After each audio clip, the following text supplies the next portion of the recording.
Federal agencies are on a constant journey to modernize their IT. Working with integrators steeped in managed service program delivery is one way to help agencies make faster headway with their most pressing IT infrastructure, hardware platform, software application, and security needs. I'm Wyatt Cash with Scoop News Group, and here to talk about that today is Mittal Desai, Chief Information Officer at the Federal Energy Regulatory Commission. Mittal, thank you so much for joining us. Wyatt, thanks again for having the opportunity to have me on board again, so appreciate it. Absolutely. Well, I'd like to start, maybe if you could share an example of an IT operational or staffing challenge that FERC has faced where adopting an as-a-service model really presented a faster or more effective way of delivering on your mission. Yeah, so Wyatt, what we did at the FERC, it became a cultural challenge, right?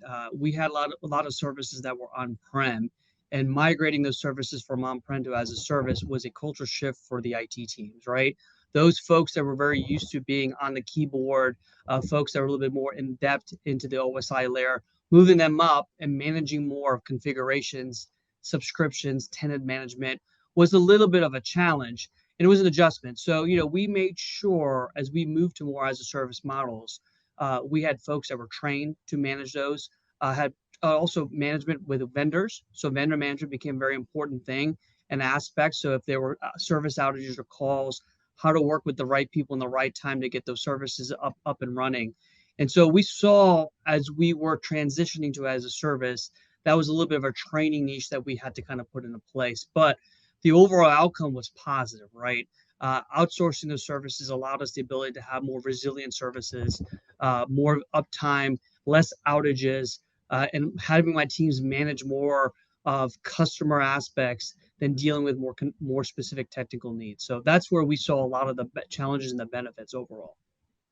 Terrific. And then just to follow up on that, how are you using various degrees of managed services or an as-a-service model more generally to meet mission objectives? And what are you still keeping in-house? Yeah, that's a great question. So, we at the FERC use as-a-service models to manage security services, financial management systems, back office services. But a bigger thing that we're doing, we have embarked on a multi-year effort to modernize our core suite of business applications. These applications are used by our employee base to regulate energy.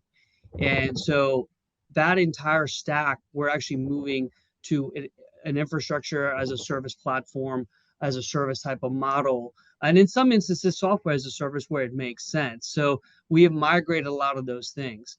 How we make determinations of what we potentially keep on site. We've done a really good job of doing alternative analysis, right? Those analysis really taking the factors of financial management of those systems. Does it make financial sense to migrate them? Key security concerns as we're moving subsets of data into as a service and taking away the direct management of that. Does that make more sense with the data types that are based on that?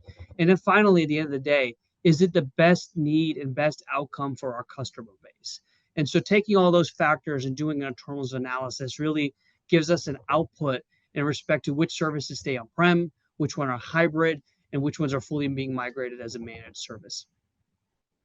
And then I'm curious, where do you see as a service or managed services making the most significant impact on your agency's operations or your IT department's operations more specifically? Yeah, a couple things. So we saw an increase or decrease in outages, but an increase in uptime of services, right? The one thing that we see is the ability to get feature sets faster, patches and vulnerabilities are patched more automatically versus teams on site having to do that manually or doing it during off hours or on the weekend. So getting near real-time security updates was a benefit. The other piece is mobility, right? I think as we moved from the pandemic into now increased workplace flexibilities, the increased use of mobile services, so location independence, right? Accessing services at any time, at any place was paramount. And so using some of these as a service models was really helpful for us to be able to support those outcomes and manage better customer experience for our end user base.